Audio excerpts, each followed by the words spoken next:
और army chief general Qamar Javed Bajwa ने अपने कामयाब दौरे अमेरिका के दौरान टॉप यूएस हुकाम से मुलाकातें की हैं। अमेरिकी वज़ीर दिफा समेत बाइडन इंतजामिया के आला अहदेदारान के साथ होने वाली इन मीटिंग्स में सुपर सलार ने अफगानिस्तान, चीन और भारत के मामलात पर भी बात की है। आर्मी चीफ ने बताया कि पाकिस्तान तनाज़ा कश्मीर का जल्द हल चाहता है। आर्मी चीफ ने दौरे के दौरान अमेरिकी वज़ीर दिफा समेत बाइडन इंतजामिया के आला अहदेदारान के साथ मुलाकातें की।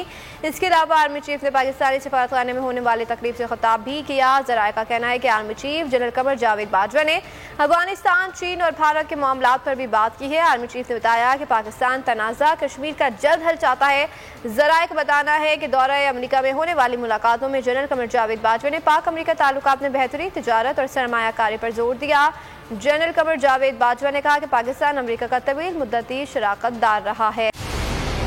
मंजिल, रास्ता, जज्बा,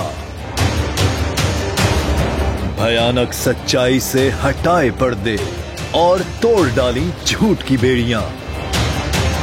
सलाखों से डरना कैसा जब चट्टानों ने पाला हो। इमरान खान बोल के साथ जुम्मे से इतवार रात 10 बजे सिर्फ बोल न्यूज पर। सबसे ज्यादा व्यूज, सबसे ज्यादा रील्स और सबसे ज्यादा रेटिंग के साथ बोल अब भी नंबर 1 पोजीशन पर बरकरार। अगर आपको हमारी ये वीडियो पसंद आई है तो लाइक पर क्लिक कीजिए, सब्सक्राइब करें और बेल दबाएं ताकि कोई खबर रह न जाए।